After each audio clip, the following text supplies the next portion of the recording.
বেশ কিছুদিন ধরেই যুক্তরাষ্ট্রের একের পর এক শুল্ক নীতি নিয়ে উদ্বেগে ছিল বাংলাদেশ। বিশেষ করে রপ্তানি খাতে বড় ধরনের প্রভাব পড়ার আশঙ্কা তৈরি হয়েছিল। শেষমেশ স্বস্তির খবর, যুক্তরাষ্ট্র বাংলাদেশি পণ্যের ওপর শুল্ক কমিয়েছে। যুক্তরাষ্ট্র বাংলাদেশি পণ্যের ওপর আরোপিত ৩৫% শুল্ক কমিয়ে ২০% নির্ধারণ করেছে। হোয়াইট হাউসের ঘোষণায় খবরটি জানানো হয়। সংবাদ মাধ্যমের বরাতে এমনটাই পাওয়া গেছে।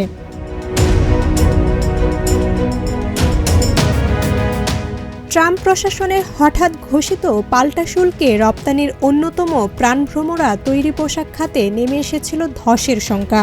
$৮৪০ কোটি বাজারে ৩৫% শুল্ক মানেই বাংলাদেশের জন্য ভয়াবহ ধাক্কা। কিন্তু শেষ পর্যন্ত কূটনৈতিক দরকষাকষি আর রেসিপ্রোক্যাল ট্যারিফ চুক্তির আওতায় বাংলাদেশ কিছুটা স্বস্তি পেয়েছে। শুল্ক কমিয়ে আনা হয়েছে ১৫%, নতুন হার ২০%।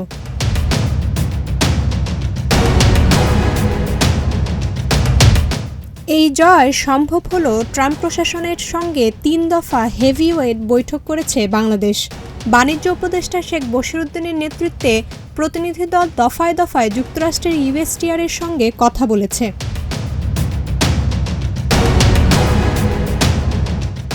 সবচেয়ে চমকপ্রদ তথ্য হলো, যুক্তরাষ্ট্রকে খুশি করতে বাংলাদেশ অর্ডার করেছে ২৫টি বোয়িং উড়োজাহাজ। হ্যাঁ, শুনতে অবাক লাগলেও এই বোয়িং অর্ডার ডিপ্লোমেসি বদলে দিয়েছে রপ্তানির ভবিষ্যৎ। বাণিজ্য সচিব মাহবুবুর রহমান সংবাদ মাধ্যমকে জানিয়েছেন, এটা ছিল কৌশলগত সিদ্ধান্ত। যুক্তরাষ্ট্রের বেসরকারি কোম্পানি বোয়িংয়ের সঙ্গে বড় চুক্তি করেই সুবিধাজনক অবস্থানে যায় বাংলাদেশ।